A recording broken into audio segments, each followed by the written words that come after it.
Hey, welcome to Conversations with BE Works. I'm Matthias Berkes with my colleague. Ada. Yeah, so what are we talking about today? Why is it so hard for people to be healthy?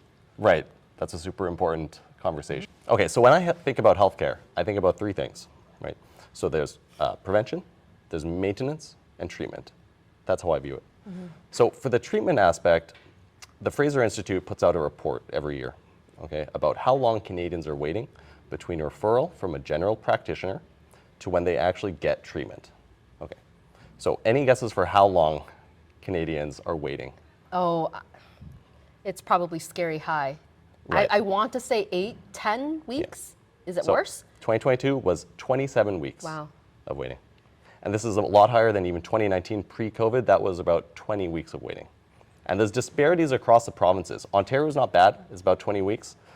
So if you're unhealthy, if you're having some issues, waiting until that moment where you need to seek help doesn't seem like the most viable option. Yeah, and I would venture to guess that this long wait time is the same globally, everywhere. Yeah. You know, many hospital systems and medical systems are so strained, and Right. the wait time is just way too long. Yeah, so it's definitely difficult. So what I place my bets on is the prevention part, Yeah. on getting healthy before issues occur.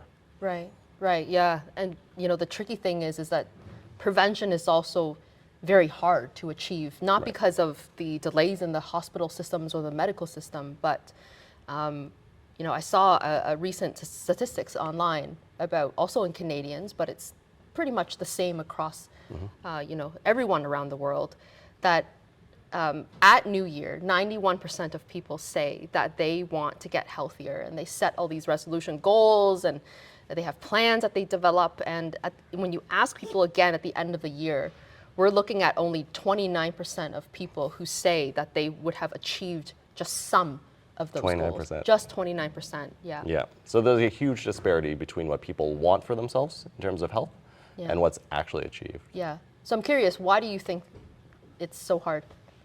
So there's a few reasons why I think achieving healthcare or achieving health for yourself is very difficult. And maybe we should clarify what we mean by health. We're talking about physical health, I think, for a large part here. Yeah. But there's some other aspects to this, like brain health, mental health, emotional, social, and all of these play into healthy physical behaviors, actually. So we'll touch on those, but really the barriers that occur for physical health, you know, there's a lot of them. So the first thing that comes to my mind is maybe something called the ostrich effect, where you're really kind of burying your head in the sand, trying to avoid the negative information. You know, so this could be something like, you know, a lot of my research in the past dealt with dementia. Right. So let's say you have a family member with dementia. That's something, you know, there's hereditary traits to developing dementia, but maybe you just want to ignore that. You don't want to put in any of the effort to kind of prepare yourself and get yourself healthier, in a better mental state, and improve your brain health. Yeah, and the sad thing is that the flip side is also true. People in general tend to be overly optimistic. So we see that in smokers, for example. There are many, many studies looking at smoking cessation and how successful that tends to be. And time again, what they find is that smokers will overestimate the dependencies, the physical dependencies that they have on cigarettes.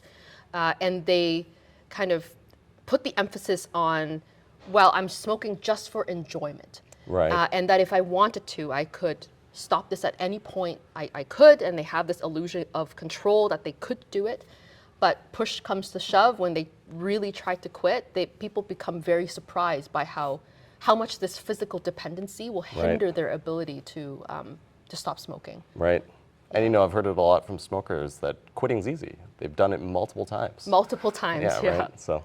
Yeah, failure rate tends to be really high.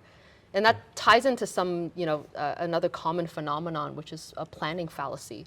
That oftentimes we have these grand goals, you know, at the beginning of the year or some other milestone, birthday. I'm a big culprit of that. I always say I'm going to exercise better this time around, and a lot of times you make these overly optimistic plans, and then you cannot achieve them on a day-to-day basis. Right. So one more barrier that I just want to talk about before we talk about how to actually solve this, how to get people healthier, is even something just as simple as hassle costs. Yeah, So just the inconvenience of being healthy, right. of having to go to the gym. Your gym's not a 5-minute walk away, it's a 20-minute drive. I'm not going to the gym. Yeah. Or even just trying to sign up and going through the paperwork, the process, maybe not even knowing how to do the exercises. Even that can get in the way. Yep. So really, so what do we do about this? Yeah. It's not all doom and gloom. With some effort, we can design behavioral interventions that help people stick with a healthier lifestyle.